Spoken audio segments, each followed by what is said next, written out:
hundreds, like we get it in. That's what this business is about. It's about getting it in, getting that training, understanding what's going on so you can see the bigger picture. Sorry. How you doing, man? What project are you most excited about and why? And I want to understand a little bit more about the 8A. You said that brought in money, Yeah, and I'm interested in hearing about that. And why do you not have it anymore? Okay, all right, so I'm most excited, two projects. This one on the board I'm most excited about. Because our first faith-based project and our first development deal, when we decided to refocus on development about 4 years ago, we got on that project. And it was our first LIHTC deal, low-income housing tax credit deal, where we're the sponsor, sole sponsor of it, right? And we topped out last week. That means when you get a roof, right? It's exciting, y'all. Like, y'all just go by there, right? Like, anytime y'all want, y'all can just go walk. It's just amazing, right?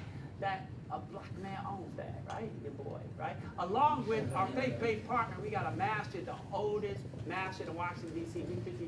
We're 49, they're 51% owners of the project. We own this project. And for a kid whose gas and water got cut off, man, it's just, and we could put everybody on. When I look around in the concrete, right, for our brother.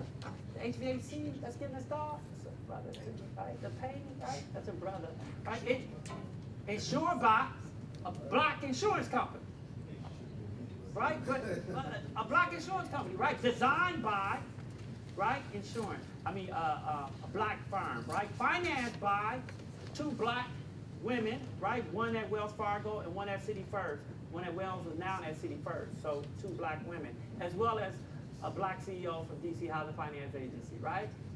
Dope. And if you, because they keep us out of low-income housing tax credit deals, because the rules are, if you ain't done one, you can't get awarded one, right? So DC got a workaround because your finance consultant could count toward that. And so we hired a finance consultant on there, and that was our Who's your finance consultant on that? Dante's, right? So Boo and them, whatever, right?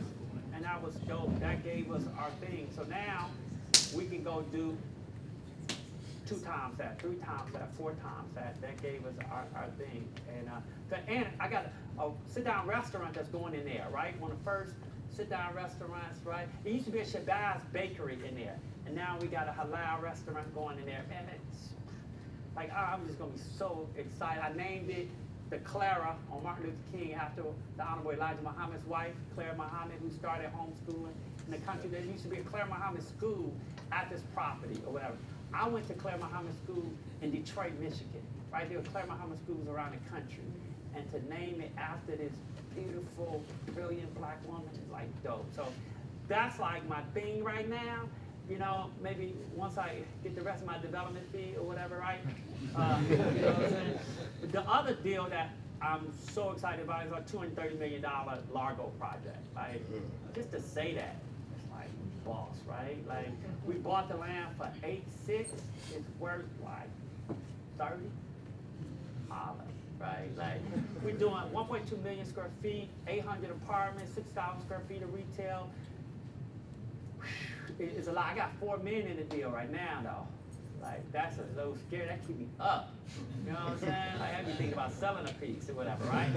That's a boss. That's a big deal. Like a big deal. We'll have the governor come by, take a look at the deal, right? A lot of people gonna probably try to kill the deal because they don't want us to do that. It's the largest deal ever done by a black person. I dare say probably in the state of Maryland, but certainly in Prince George's County or whatever, right?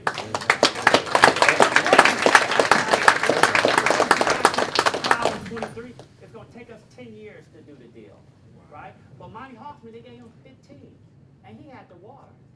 You know what I'm saying? They be giving these other deals. And Monty used to do deals the size of Pam Bundy, right? He did hit out the ballpark. It took him 15 years, though. So what I talked about, the lesson, staying in.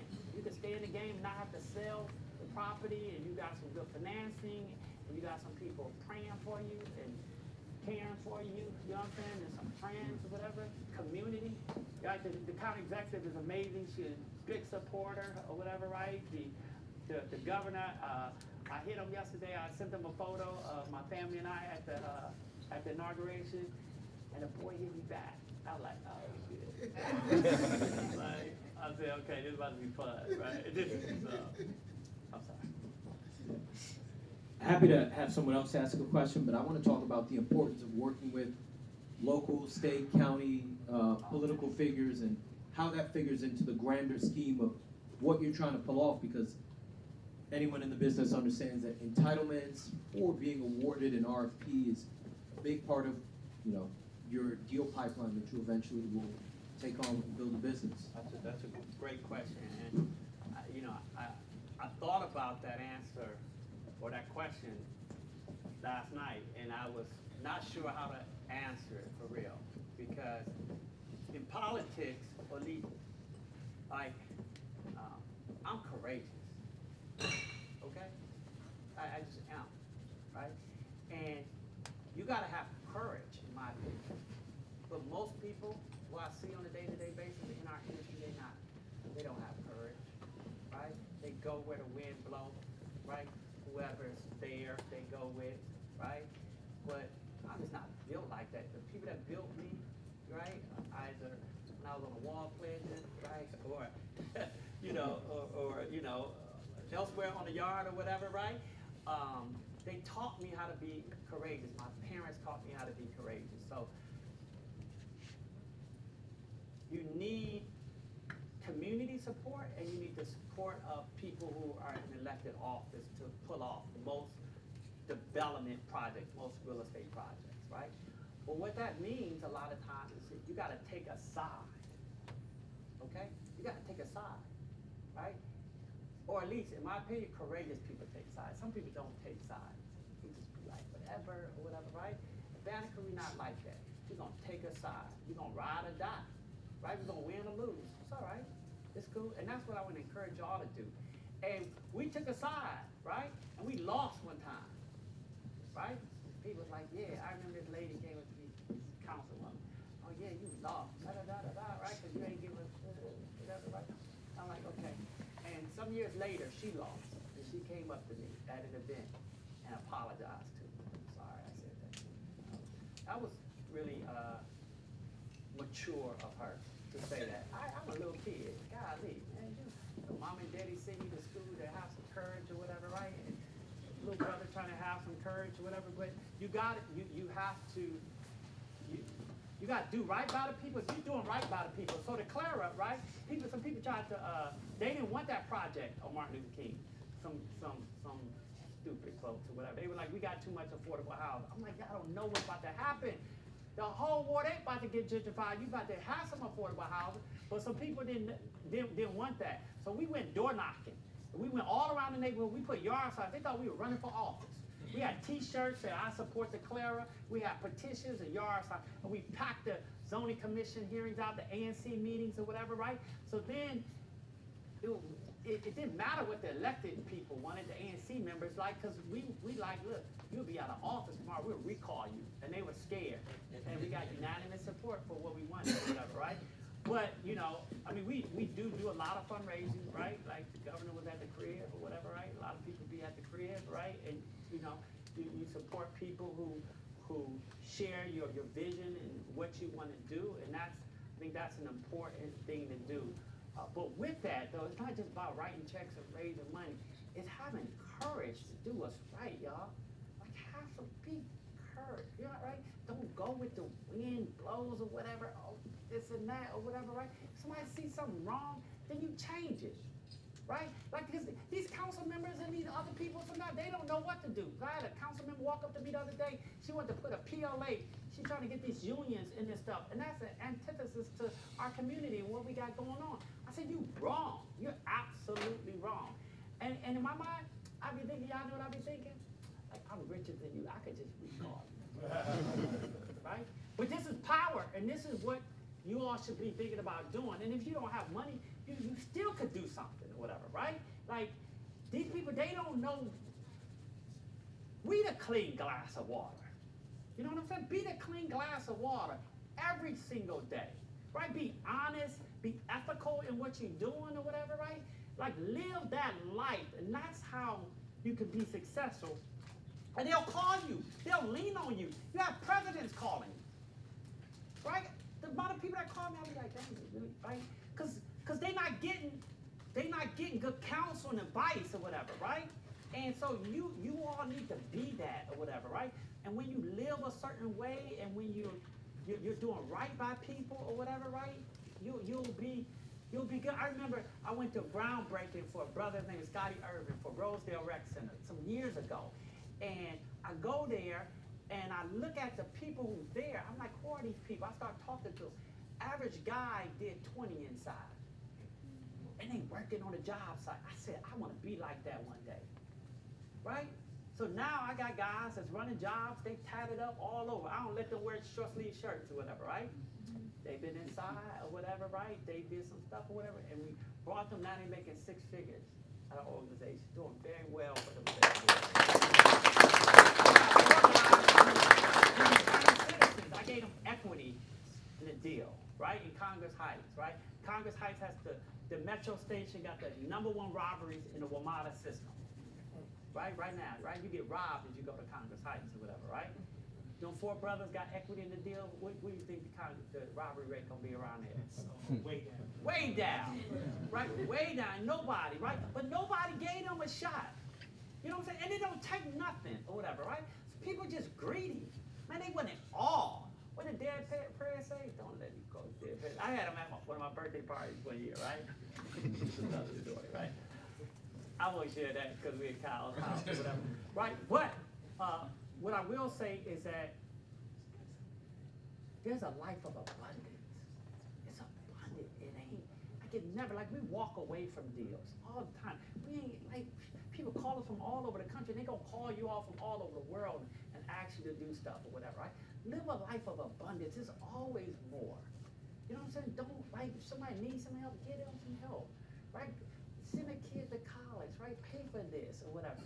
Feed somebody, do well, give somebody an opportunity, work with somebody, right? Those are the type of things. And those things will save you. Like, I'm in the parking business, right? We own parking garages and stuff like that. And somebody told me, my parking partner came over yesterday, the day before. He said, Omar, like, you ain't got to worry about nothing happening to you because I know what you do for people.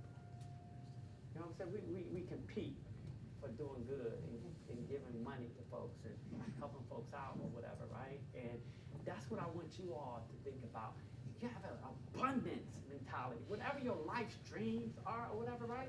I want y'all to think big and dream and think about working with one another and building stuff and doing $1 billion developments and and y'all can do that. I dreamed about this 10 years ago.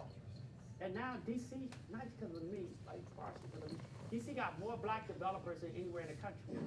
More than New York, more than LA, more than Chicago, more than anywhere. But we worked on this or whatever, right? And our goal is to like really build capacity and work together collectively and do more stuff together and all of that. Came out, y'all could have been anywhere. But to come out today, and I hope we can network and make some money together and send some people to the Olympics and get some people some action figures and homelessness. You know what I'm saying? And all of those things. And y'all can do it. Nope. You can do it, man. Look, if a TV host can be the president, you know what I'm saying? If people can go to the moon, right? We just don't dream enough. So when y'all go home tonight or whatever, right? Really want y'all to dream, man, and think about what you can do and how you can do it and building a better world and not just individually. Think about we and the collective and how hard you can go and how much we can do anything just in this room, right? We can leave this room and do $1 billion deal, right? We can build a stadium. Anybody want to own a stadium or a team or whatever, right? Right? Anybody want to like own some grocery stores or whatever, right?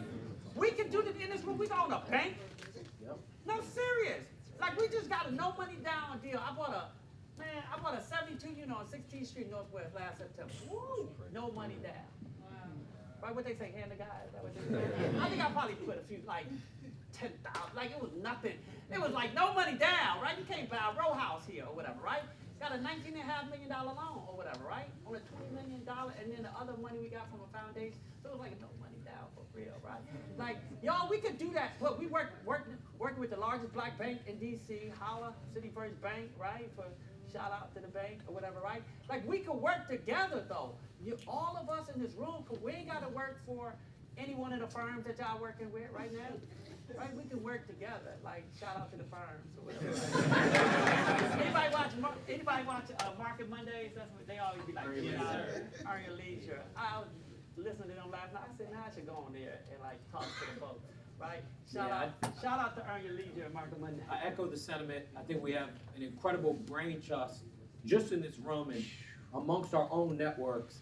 Probably know people who know development and brokerage and leasing and financing and title and appraisal and mortgage financing and commercial lending and accounting, construction, estimating. Every separate discipline that if brought together can create an incredible project. So with that said, thank you all again. And I meant what I said at the top of the meeting. I'm getting older and I'm getting tired, and we want to transition the leadership of this group and this organization to the next generation. So if you have interest, let me know. Let Terrence or Malcolm in the rear of the room right now know.